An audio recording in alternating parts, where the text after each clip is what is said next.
Hey Maple People, how's it going? On today's video, we are going into a part 2 because this is like the weekend before Gen Con at the time of this recording, and we're doing a part 2 of games that we're interested in at Gen Con 2023. These are games that, we're just interested in.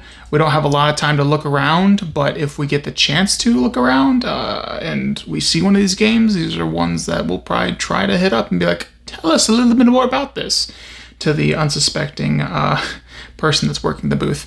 So I'm going to go ahead with my new updated list. Some of these things I might say that are from the previous video. Sarah's more organized than I am, so she'll be more discerning on games that she has not said in the previous video. Since our last video, it was, I think, 187 or 287 that they had at the time. As of right now, I think it's like over 500 games that are being announced that are going to be at Gen Con, whether they're out already or they're going to be demoed or they're releasing at Gen Con. So this is just a lot of games that's going to go down. So I'm going to go ahead and get into my list, tell you about the games that I'm interested in, and then we'll go to Sarah, and then we'll be done, and we'll be getting ready for Gen Con and all the madness that entails. So let's get into this. My first game in no particular order is 20 Strong. This is from Chip Theory Games. It is a game that I saw on GameFound and was interested in. I'm glad I'll be able to see it there. Hopefully, maybe buy it, maybe not. Agueda,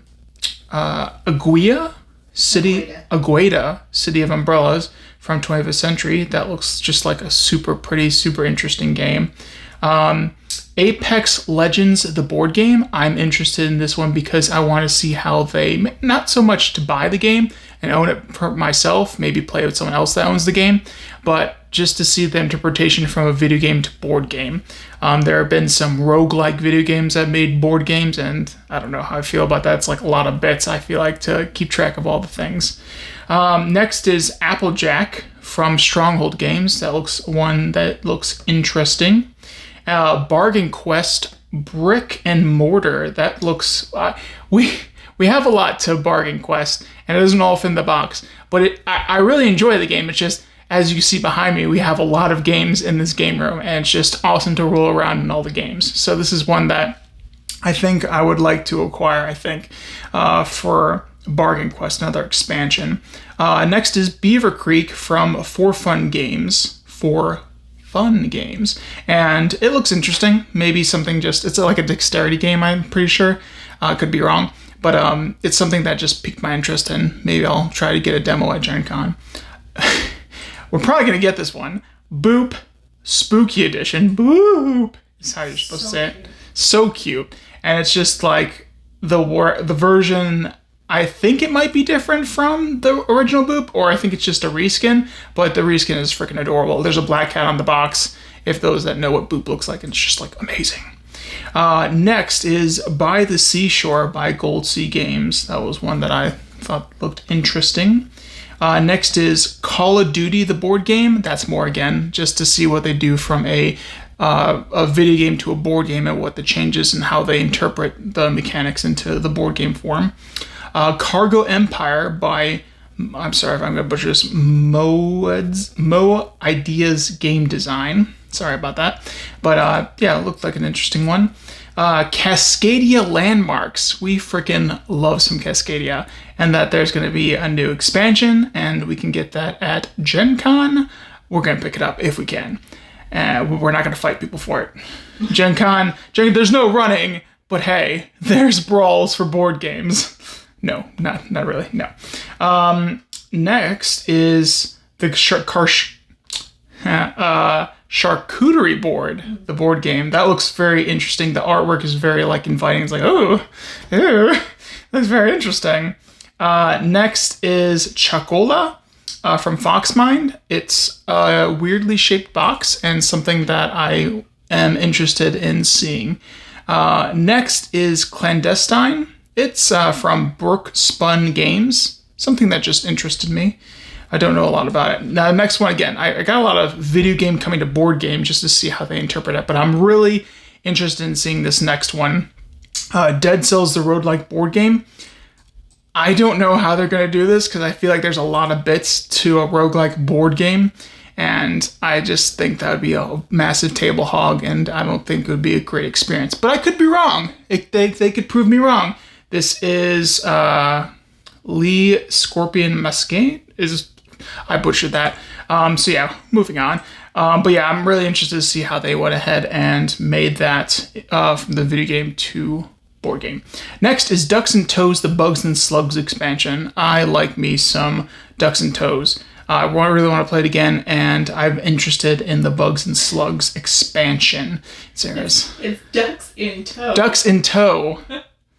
Bugs and Slugs. But yeah, that's one from Fish. She's laughing at me. From First Fish Games. Next on my list, Fairies and Magical Creatures from Forbidden Games. I'm interested, but I'm not holding my breath. This is a company that, I don't know, it's a hit or miss for me with a lot of their games. One of my favorite games is Raccoon Tycoon, but after that, just that's been it. That's been it for them company. So they're gonna have some of that there. I don't know if it's gonna be demo or available. Next is FICA from 25th Century Games. Again, I'm pretty sure I did say that in the previous video, but I'm still excited. Fit to Print from Fallout Games. That looks like an interesting one. I am interested to see it in person. I read some things that I don't know if I'll like it too much, but I think I'd like to get a demo of this one. Next is Forbidden Jungle from Gamewright Games. I've enjoyed the Forbidden series. Some games kind of missed more than others, and that I've been like, yeah, get rid of that. But I read a BGG article on Forbidden Jungle and a little bit of not spoilers, but just like hints of what's to expect, and it seems interesting. But hopefully I'm not just going to be like, well, it's just like Forbidden Island or Forbidden Desert, and just like, but I think there's a little bit more to this, and it's a little more grittier. Next on the list is, I did say this, love outside again, Forges of Ravenshire. This is a game that we actually looked at and did a video on, and excited to see its final edition at Gen Con. Next is Galactic Cruise from Keyson Key Games, and I have talked with the designer on Facebook, and they were wanting me to see this game, and I want to see this game. It looks interesting, and I want to definitely learn more about it. Hopefully I have some time, because I'm definitely going to be me, but Sarah is definitely going to be also just running around crazy like. The next game is the Game of Skate TCG. So this is like if you know what Millennium Blades is, it's like a trading card game, but in a contained board game. Like, that's it. I think that's what the Game of Skate TCG is going to be like, and it's just, I'm interested to see what's going on there. So yeah, that's from Solid Bridge Games. Next is Hamlet. Hamlet, the expansion by the lake, and we have Hamlet. We haven't played it yet, but it looks very interesting, and it's just a game I want to keep an eye on, and hopefully we'll play maybe this weekend and try to learn more about that. Next is a game that I probably won't get, but I just, yeah, interested. Horror on the Orient Express, the board game. It looks really interesting. I like the eldritch horror theme, the cosmic horror theme, drenched in that, and how you're people to trying to stop like rituals, monsters, great ones, all that kind of stuff, and you're trying to sabotage it and also get off this crazy train. There's a song to that, but I'm gonna keep moving on. Crazy train. Next is Horticulture, and Last Night Games is doing that one, and that looks interesting. Something that I would want to get in on and maybe get a demo of. Jerusalem from Devere. That's a game I definitely remember saying last time that I'm interested in, and still am. Next is In the Stars by Sunrise Tornado Games Studio. I think it's a roll and write, and it's making constellations, and I'm interested. I want to try to get myself a demo of that. I'm gonna butcher this one hard. Jinjigen, The Life of Gentry. I am very sorry about that. From Mayo Ideas Game Design. It looks really interesting, and I really like the Japanese theme and culture, and I just want to go ahead and get a demo of this and look more into it. Next is Kelp. Kelp is an interesting game that I saw on Instagram, and even got to talking with a designer a little bit and saw their Instagram page. And I'm excited to see that they'll be at Gen Con. And so hopefully we'll get a demo of that and get to see it in person. Last Light. Last Light is by Roy Candidate from the Dice Tower, and that is a 4X game. And I just want to see it because the pieces to that game are really interesting, and seeing if is it just for show, or is it like, I don't know, is there more to it than just like intense, cool looking pieces? And so yeah, Last Light from Gray Fox Games. Next is Mercurial from Hyperlex. I'm sorry for butchering some of these names. But it looks interesting and something that I would definitely want to learn more about at Gen Con. Mistwind is from First Fish Games, a game that I've seen around. I think they're going to do a Kickstarter soon on that, so I want to learn more about that. Next is Moon River from Blue Orange Games. I think you're making pieces from the King Domino universe, so that seems interesting, and I want to learn more about that too. So I'm interested in doing a demo on that. My Island, I said last time, from Cosmos. I love the My City series, and I want more of it. There's a party game called Outrun the Bear. This is probably a little bit dark humor because it's like you're trying to outrun the bear and trying to get be the faster than others. So yeah, and that's by Around the Stump Games LLC. Overboss Duel, I said last time, but still interested. Penny Black from Buffalo Games. That is an interesting stamp collection, prize set collection game that you're, I think, putting in a book, maybe.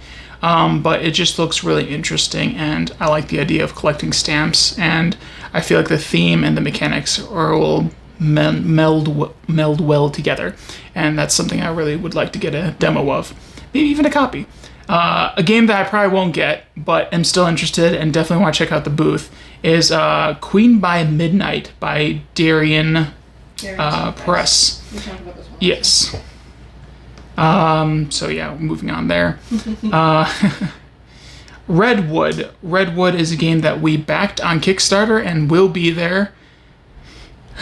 Feelings about that. Yeah.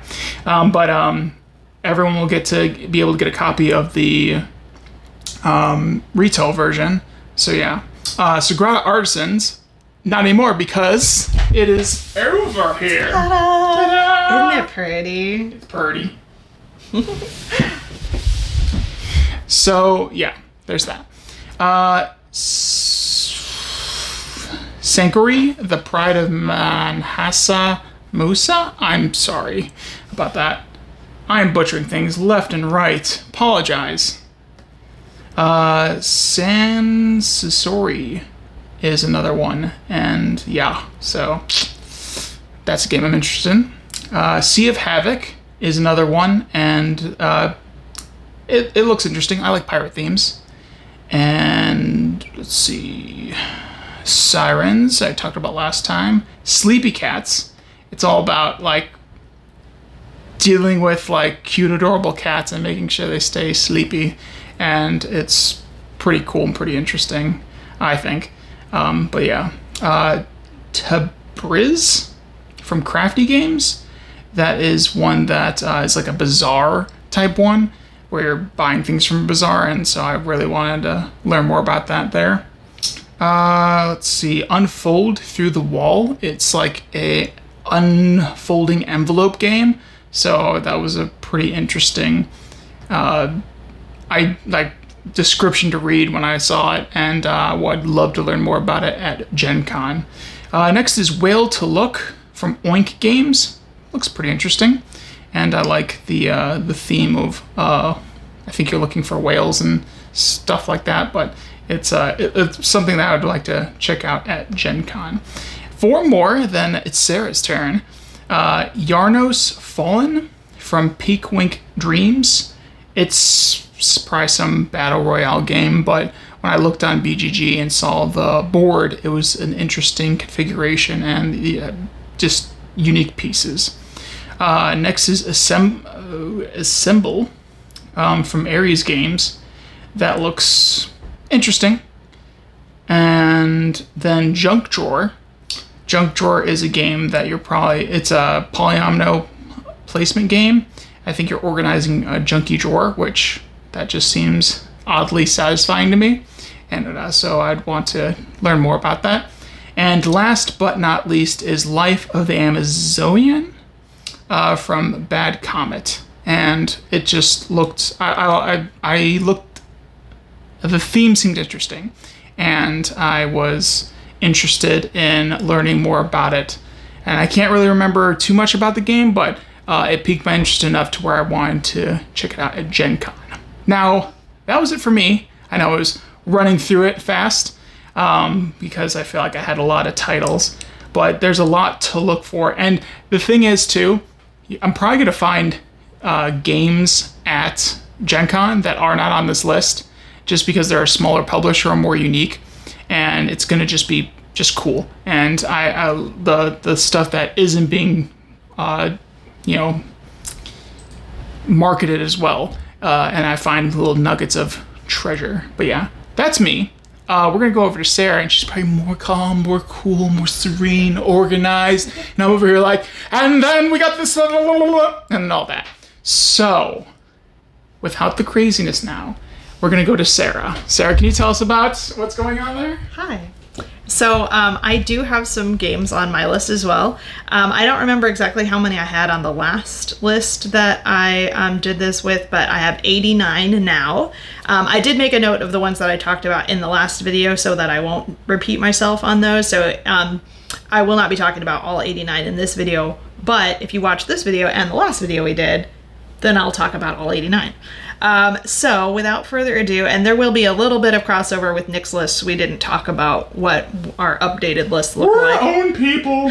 So there is going to be some crossover, but I'm going to provide a little bit more information about the ones that are on my list. So without further ado, in alphabetical order, my updated lists or my additions to the list are Three Ring Circus by Devere Games. It's a game for 1 to 4 players that takes 45 to 75 minutes to play, and it's an area majority or influence game with end game bonuses.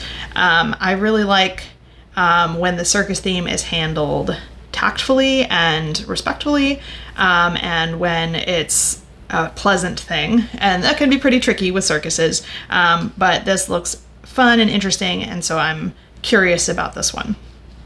A GNC from Asmadi Games for 2 to 4 players, takes 30 to 60 minutes to play, and it is a hand management and melding and splaying card game, so that one looks pretty cool. I talked about Agueda last time, so I'm not going to do that one now. Ancient Knowledge from Elo is a game for 2 to 4 players that takes 75 minutes to play, and it is a game that uses command cards and end of game bonuses. It is currently rated an 8.3 on BGG, and I try to give a little bit of leeway with the ratings, but that's pretty high, so I'm curious about that one. I think if I remember correctly, they said it was pretty good at 2 players too, which is nice for me. Talked about Barcelona last time. Battle Dental is a game for just 2 players. Takes about 20 minutes to play, from Bright Eye Games, and it is contracts and abstract strategy game. Abstract strategy is not exactly my favorite thing, but this one sounds really fun and cute and interesting. It's about these a troll and a goblin who are like in this dungeon. I think they're like guarding things in the dungeon or treasures or something like that. And they're really, really bored. So they make up this game with what they have on hand, which just happens to be teeth from a skeleton. And one of the characters really likes the clean, shiny teeth, and the other one likes the gross, rotten teeth because they remind him of the way his mother smells, which is gross, but it's really, I think, a cute and very unique take on theming. And because it's a 2-player game, then it looks like it might be pretty interesting. It's giving you that sort of, it looks like that abstract strategy and that variable like player powers and that kind of stuff. So I'm curious about that one. Beacon Patrol From Pandasaurus is a game for 1 to 4 players that takes 30 to 45 minutes to play. It's a co-op grid movement and abstract strategy game with ocean exploration themes. I just really like that theming, and it sounds like it could be pretty cool. Plus, the artwork is pretty. I talked about Bonsai last time. Boop, Nick talked about this one. This is coming from Smirk and Dagger Games, and it is a game for 2 players. It is also an abstract strategy game, and I am particularly interested in sort of the one that they've themed for Halloween because it does have that really adorable black cat, and I have a really adorable little black cat, so I'm curious to see. I'd really like to get my hands on the Halloween themed Boop. By the Seashore, I talked about last time. Cargo Empire is a game for 1 to 5 players that takes 60 to 90 minutes to play, and is a contracts and hand management economy game about building rail networks. I don't know why, but I always get hooked by those games. It looks really pretty too. I talked about the Cascadia Landmarks expansion last time. Nick mentioned this one earlier, but the Charcuterie, the board game, sounds really fun. It's by 3 WS Games. It's a game for 2 to 6 players that takes 10 to 30 minutes to play. It's an I Cut, You Choose set collection game that is themed around a charcuterie board, which I think is just a lovely theme and mechanics combination there. Clandestine, Nick also mentioned. It's from Brookspun Games. It's a game for 1 to 5 players. It takes 60 to 150 minutes to play and is a Mancala with a modular board. It's got really pretty artwork, and it had what looks to be a pretty interesting theme. That is a little on the long side for me, 60 to 150 minutes. That's probably a little heavier than I want, but I'm interested to know more. Last time I talked about Colorfield and Deep Dive, so I'll skip those now. Diced Veggies is coming from Kids Table Board Games. It's a game for 2 to 4 players that takes 30 to 45 minutes to play, and is a dice rolling and set collection game that looks pretty cool. Kids Table is hit or miss for me. Sometimes I really, really like their stuff. Other times I wish they would have tweaked just a little bit here and there. So we'll see, but this one looks kind of fun. District Noir from Pandasaurus Games is a game for just 2 players that takes 10 to 20 minutes to play. It is a hand management open drafting card game with a noir theme, which always catches my attention. That one looks pretty cool. I talked about Donut Shop last time. Nick talked about this, the Ducks in Tow expansion, Bugs and Slugs. It is an expansion for Ducks in Tow, which is a fun, interesting little game. And this is an expansion for that, so I'm looking forward to expanding that game. There's a game called Earth by Inside Up Games. It's for 1 to 5 players, and it takes 45 to 90 minutes to play. And it is a contracts game with end game bonuses, a card game that is animal themed. It's about, if I remember correctly, it's about building like ecosystems where, you know, all the flora and fauna sort of like work together, that kind of thing. That looks pretty cool. Emerge from Pandasaurus Games. Wow, I have a lot on here from Pandasaurus. I didn't realize that. This is a game for 2 to 4 players that takes 75 minutes to play. It is a dice rolling and worker placement game where your dice are your workers. So those are always interesting to me. Nick mentioned this one as well, Fairies and Magical Creatures from Forbidden Games. It's a 2 to 4 player game that takes 30 to 60 minutes to play and is an area majority / deck building card game. Those are all like keywords that hit for me. I've liked some of the other stuff that Forbidden has done, and I like the theming here, so this could be kind of a neat one. I talked about FICA and Fit to Print in my last one, so I'm not going to cover those again. Footprints by Chili Fox Games is a game for 1 to 6 players that takes 30 to 60 minutes to play. It's hand management with a modular board and a prehistoric theme. It looks interesting. It's about, if I remember correctly, it's about building up like your civilization as it emerges, kind of thing. It looked cool. Forest Shuffle from Lookout Games is a game for 2 to 5 players that takes 40 to 60 minutes to play. It has chaining and game bonuses. It's an animal-themed card game. I'm a sucker for those animals. So We talked about Forges of Ravenshire already. There's one called Galactic Cruise by Kinson Key Games. It's a game for 1 to 4 players. It takes 90 to 150 minutes to play, and it has action points, connections, and it's an aviation flight economic game. Again, a little on the long end for me, probably a little heavier than what I really feel like I need to own or play frequently, but it does have a 9.2 right now on BGG, so plus the artwork looks really cool. Galaxy Rush from Last Night Games is a game for just 2 players that takes 20 minutes to play. It's an open drafting set collection card game, and it's got like a space theme. It looks kind of cool. Nick talked about this one, Harvest from Keymaster, a game for 1 to 4 players that takes 30 to 60 minutes to play. It's got open drafting, variable player powers, and has that farming animal themed game. There's this one, I think it's probably pretty silly, but it's called Holiday Hijinks Number 7, The Turkey Trial, and this is from the Grand Gamers Guild. It is a game for 1 to 4 players that takes an hour. It is a Thanksgiving escape room game in 18 cards. So I'm assuming that we're like the turkey and we're trying to escape. It just looks kind of fun and silly, and it looks like kind of fresh. And those 18 card games are always interesting that, they can usually pack quite an experience into so few physical components that it's usually interesting just to see how they do that. Nick may have mentioned this one, Horticulture from Last Night Games, a game for 1 to 10 players that takes 20 minutes to play, and has drawing, abstract strategy, and farming. I believe, if I remember correctly, this was like a flip and fill, and that's why it's got that drawing in there. It was about planting your garden and scoring points for how you plan out your garden and stuff like that.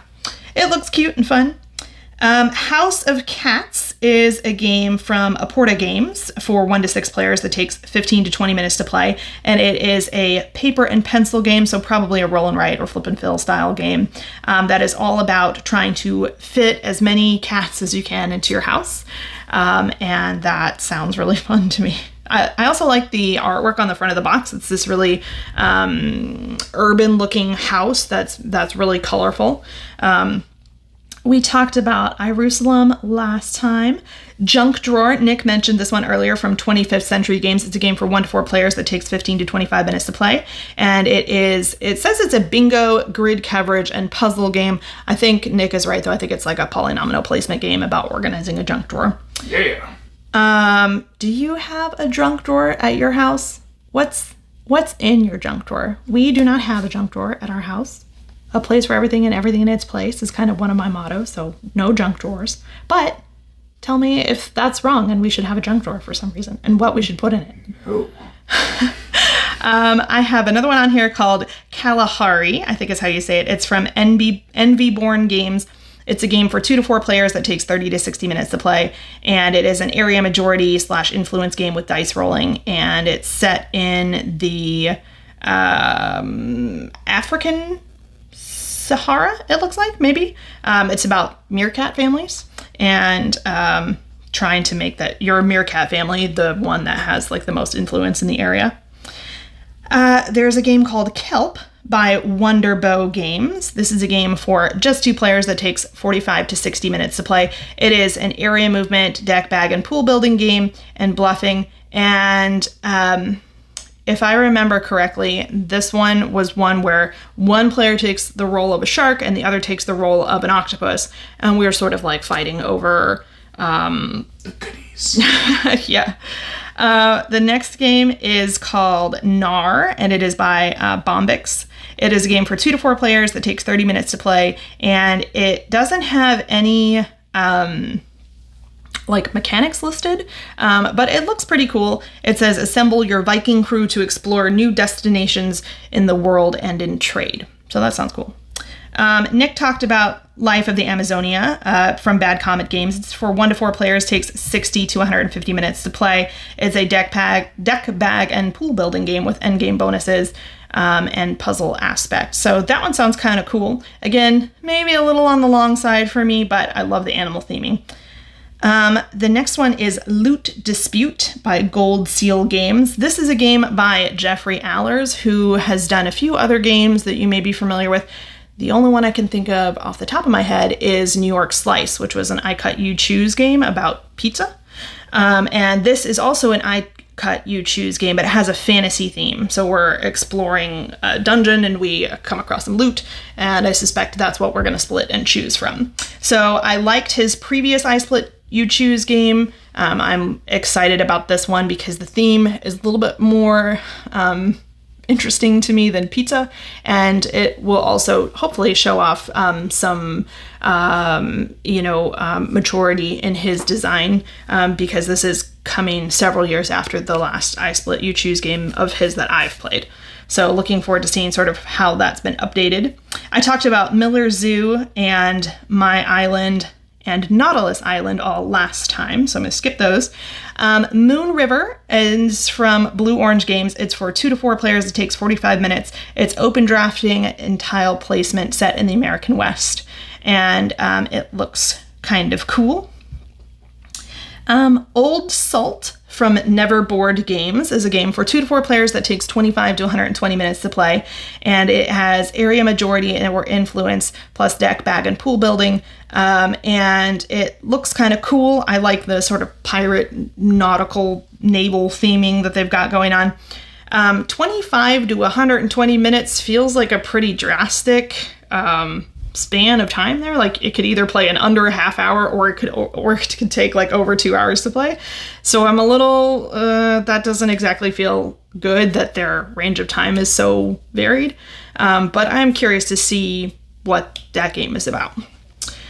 We talked about Overboss Duel already. We also talked about the Perfect Wave last time from the OP.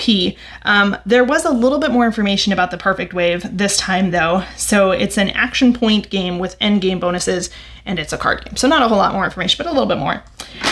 Nick mentioned Penny Black from Buffalo Games, a game for 2 to 4 players that takes 20 minutes to play. It's a set collection game about stamp collecting, so that sounds kind of cool.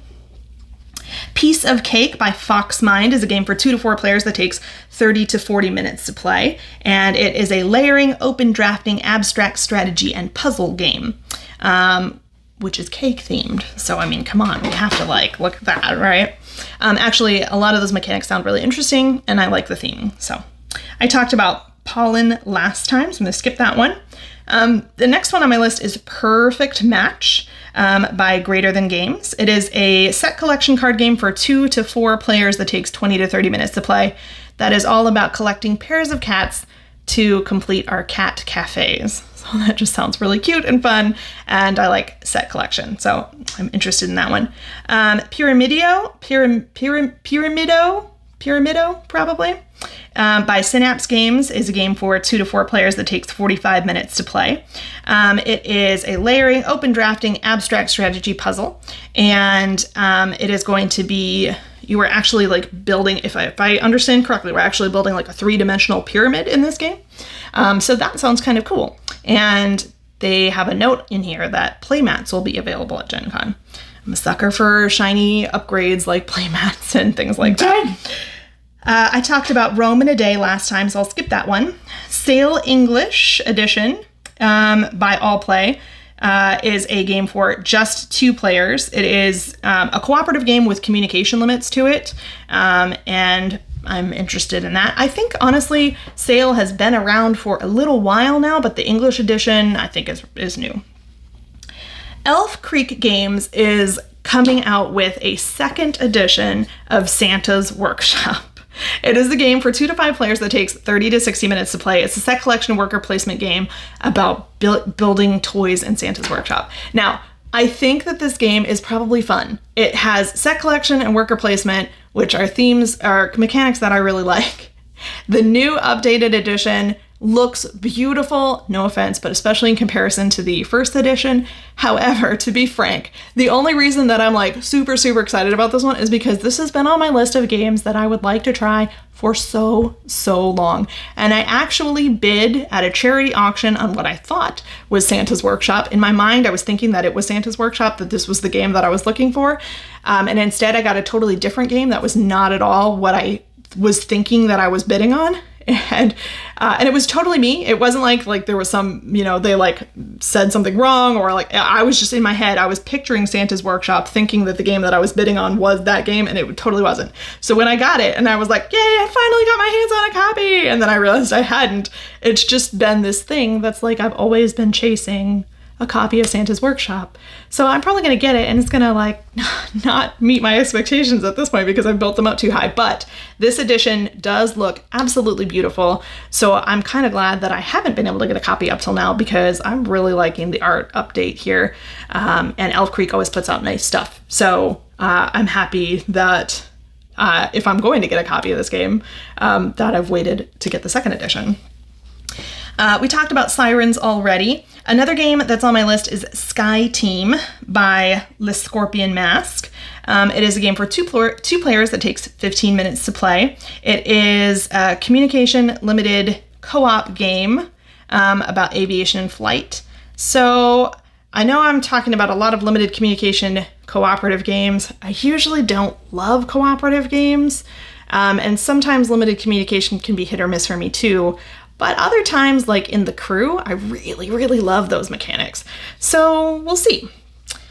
Nick had mentioned this one earlier. I don't know if this is how you pronounce it or not, but it's Tabriz or Tabriz, something like that maybe, by Crafty Games. It's for 1 to 5 players. It takes 30 to 60 minutes to play. It's an area, movement, contracts, and economic game about being in a Persian bazaar, and we're trying to plan and act quickly as we move through the bazaar. So that sounds cool. The Ticket to Ride Legacy game is coming out, Legends of the West, from Days of Wonder. It's a game for 2 to 5 players that takes 20 to 90 minutes to play, and it has connections, contracts, and trains. I am really, really excited about legacy games. I love legacy games. Ticket to Ride is a fine game. I'm willing to play a legacy version of it. So pretty excited about that. We talked about Taikaido Duo already, so I'll skip that one. Tucana Builders from Aporta Games is a game for 1 to 5 players that takes 30 minutes to play. It has endgame bonuses, grid coverage, and it's an animal-themed puzzle game. This one, I don't know, I feel like maybe it could be a little basic, but it looks interesting, so I'm curious about that. Ultimate Treehouse by Fat Brain Toy Company is a game for 2 to 4 players that takes 45 to 60 minutes to play. It has endgame bonuses, hand management. It says it's a children's game, and it might be. It's a game of all about like building your own ultimate treehouse, but it also sounds like it could just be a fun, interesting game. They're also selling an expansion or a promo pack there, and it says it's a limited edition. So curious about that. And then the last game that I'm definitely very interested in looking at Gen Con is called Unfold Through the Wall, and I believe Nick talked about this one as well. It's from Alley Cat Games. It's for 1 to 5 players, takes 15 to 30 minutes to play.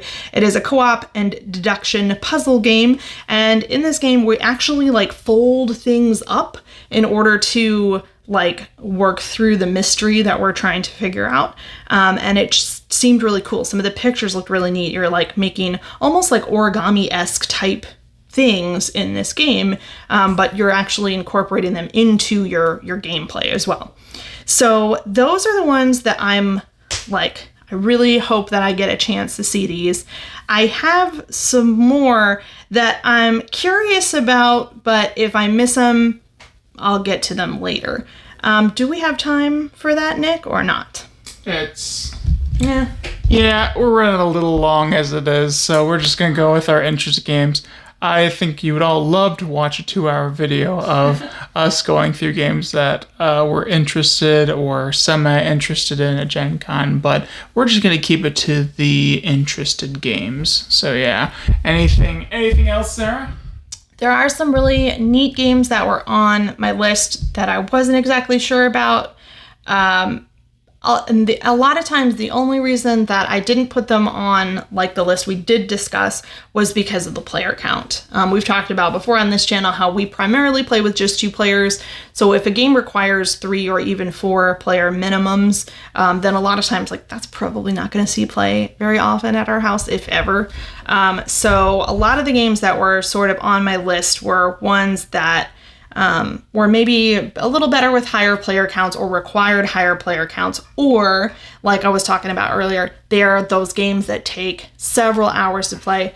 Those are not always my favorites. I would rather, at this point, I would rather sit down and play several games instead of just one like big long game most of the time. So a lot of the games that were on that sort of like secondary list for me, there's nothing like particularly wrong with them, or they weren't like second-class citizens for any particular reason other than that. I just didn't think at our house they would probably see that much play. Maybe we will talk about some of those another time, but Gen Con is just around the corner. We're recording this on Friday night, and we are leaving for Gen Con on Wednesday morning. And we're going to drive to Indianapolis. It's about a 11-hour drive for us. Yeah. We're going to drive there, and then we are going to start running events. We're running 90 hours of events over the course of the 4 days of Gen Con. And thankfully, I have built up a team of people who are going to help me with that so that I do not have to do all of that by myself, and that Nick and I have hopefully a little bit of time where we can kind of get out from our event area a little bit and maybe go and see some of these games. And that would be really fun.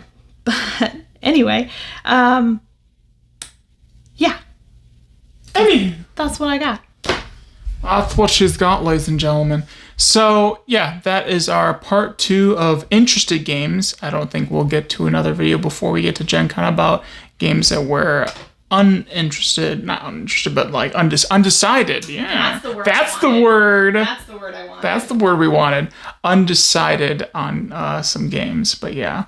So I hope you enjoyed this video. If you're coming to Gen Con and you see us at Gen Con, please do not hesitate to say hello. Even if we look dead. I'm probably going to look dead by Sunday, but if that's not too frightening, come and talk to us anyway. So yeah, and if you're not coming to Gen Con, don't worry, you're not really missing a I know it's the intense 4 days of gaming, but it is quite a bit. And if you don't like huge crowds and a lot of loud, crazy madness going on, don't worry, you'll be okay missing Gen Con. Well, the thing that I always try to keep in mind too is that like with so much of this stuff, yes, it's exciting to see it at Gen Con, and sometimes they do have exclusives or, promos or things like that to encourage buying at Gen Con. But a lot of the stuff is going to come to retail. Some of it's already in retail, right? So like, even if you don't get to go to Gen Con, if there's stuff that is going to be debuting at Gen Con that you're really excited about, okay, maybe you don't get to like lay hands on it day one, but it will most likely come to a friendly local game store near you, or maybe at like an online retailer, and you can get your hands on it that way. So even if you don't get to go to Gen Con, check out some of the games if they catch your interest. I'm sure that they will be accessible to you after Gen Con, or maybe even right now. And that's the last light, because I didn't charge it. So without further ado, we'll see you guys later. Toodles!